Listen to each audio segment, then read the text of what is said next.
Գոհություն մատուցեք Տիրոջը, քանի որ բարի է, քանի որ նրա ողորմությունը հավիտյան է։ Թող այսպես ասեն Տիրոջ փրկածները, որոնց նա ազատեց թշնամու ձեռքից, ու հավաքեք նրանց երկրներից, արևելքից, արևմուտքից, հյուսիսից ու հարավից։ Նրանք թափառեցին անապատում, ամայի ճանապարհին, բնակվելու քաղաք չգտան։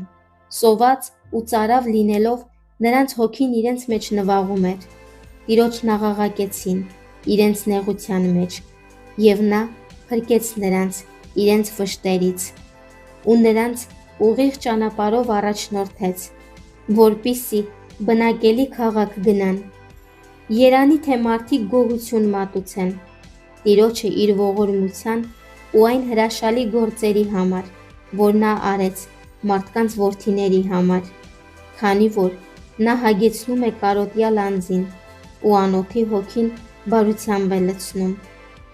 ովքեր խավարի ու մահվան շուքի մեջ էին նստում, տառապանքով ու երկաթով կապված, քանի որ Աստծո խոսքերին ընդդիմացան ու անարգեցին Բարձրյալի խորհուրդը, նա էլ նրանց սիրտը աշխատանքով խոնարհեցրեց,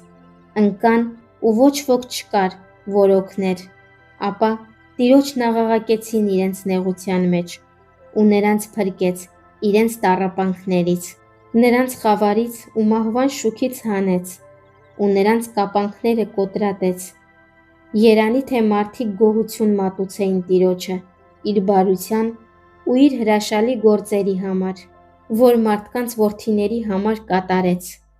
քանի որ պղնձե դռները փշրեց ու երկաթե նիգերը խորտակեց։ Անմիտներն իրենց չար ճամփի ու իրենց անօրենությունների պատճառով նեղություն կրեցին։ Նրանց անձը զզվեց բոլոր տեսակի կերակուրներից ու մինչև մահվան դռները մոտեցան։ Այն ժամանակ Տիրոջն աղաղակեցին իրենց նեղության մեջ ու փրկեց նրանց իրենց տառապանքներից։ Իր խոսքն ուղարկեց ու բժշկեց նրանց ու կործանումից ազատեց նրանց։ Երանի թե մարդիկ գոհություն մատուցեին Տիրոջը իր բարության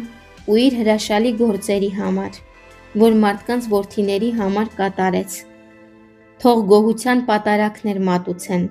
ու նրա գործերը ցնծությամբ պատմեն, որոնք նավերով ծովն են իջնում ու մեծ ջրերում աշխատում, տեսնում են Տիրոջ գործերը ու նրա հրաշալիքները խորունկ տեղում։ Նա հրամայում է ու հողմ ու փոթորիկ է բարձրանում, ու բարձրանում են նրա